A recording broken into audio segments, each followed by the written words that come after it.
Okay, we've got live pictures. Aditya, first live pictures of the meeting here. There's no audio in these pictures, so we're going to talk over them.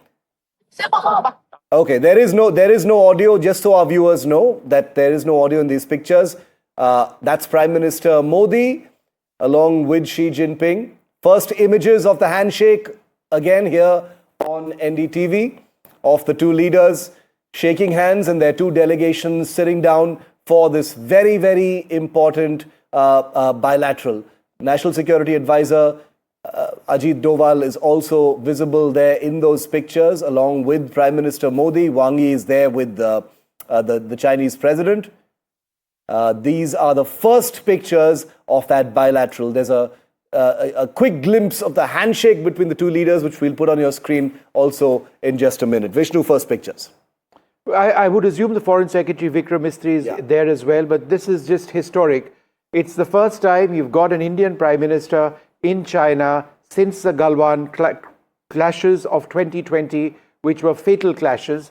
The fact that you've got them sitting down in conversations, in talks, that is absolutely huge, what is taking place. Now, let's be realistic, as we've been saying, that, don't expect very much. But I think the fact that you've got the leaders talking to each other, it's been preceded by a huge process, which has resulted in them coming to the stage, a process where the special representatives on the border issue have met Wang Yi and Ajit Doval, where both the leaders have said that, we have decided on all sorts of mechanisms to deal with the boundary issue, but we leave it now up to our political leaders to give us the guidance. Let us expect an early harvest, quote unquote. These are the words which have been used. Will there be that early harvest? I would suspect it may not be something very large on the border or boundary issue.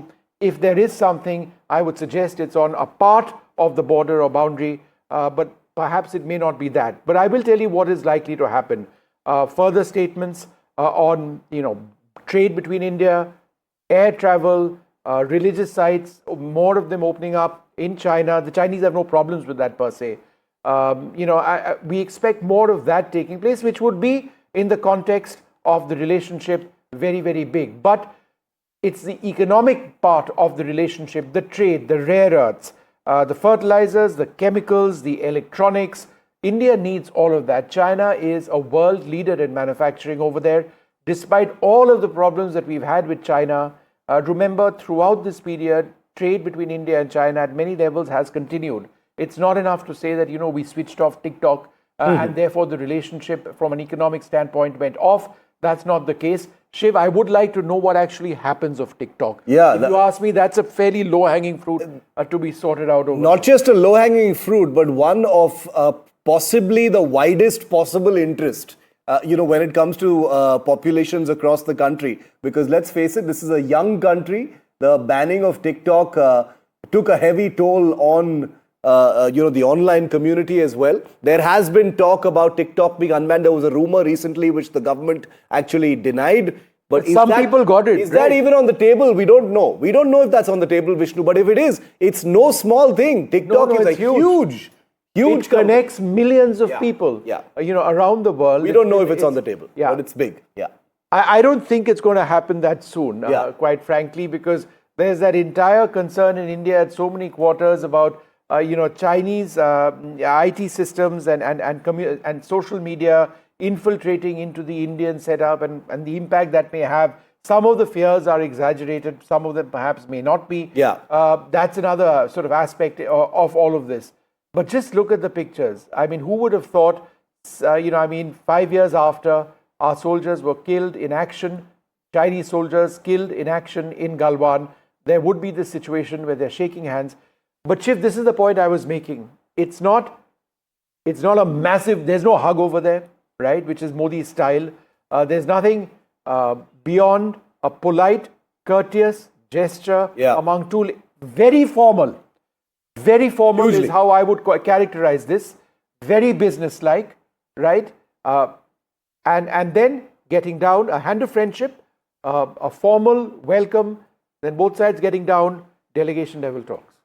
And Vishnu, also remember one thing, very formal, very procedural in many ways. Cordial, of course, polite. Yes, They both yes. got smiles on their face. And that's it. And we Nothing are more going than that. And we will read much into body language, even though Xi Jinping tends to be quite an inscrutable leader. This is a country that plays a lot of mind games. These things are usually never representative of what's really happening beneath.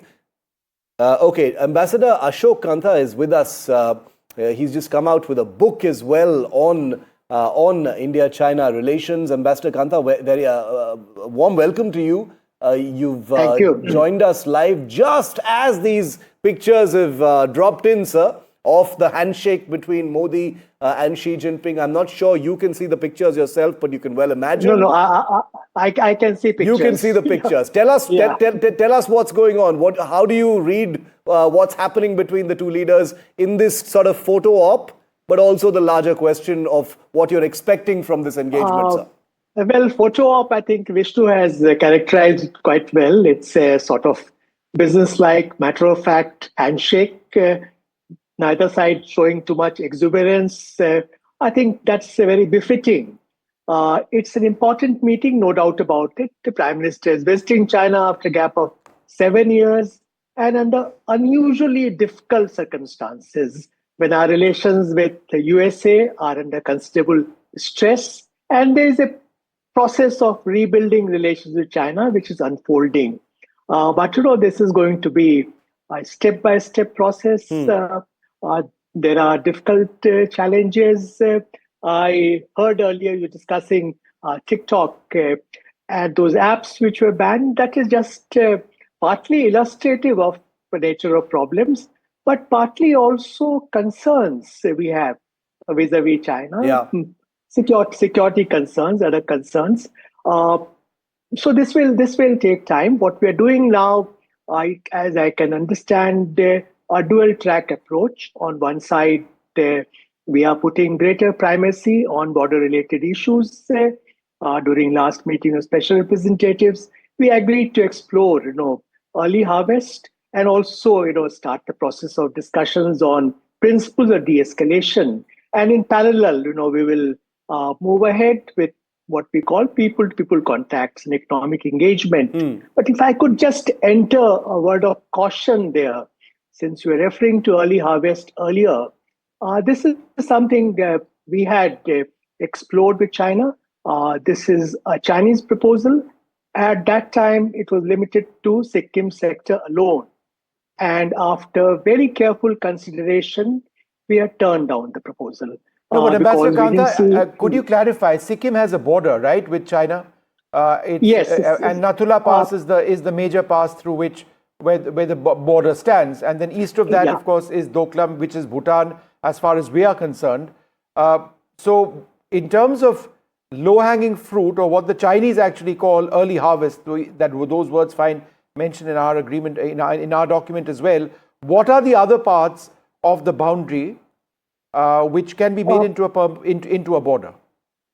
Vishnu, if we go as per understandings contained in Agreement on Political Parameters and Guiding Principles, April 2005, I happened to be lead negotiator for that. It envisages a package approach where we look at all sectors of boundary.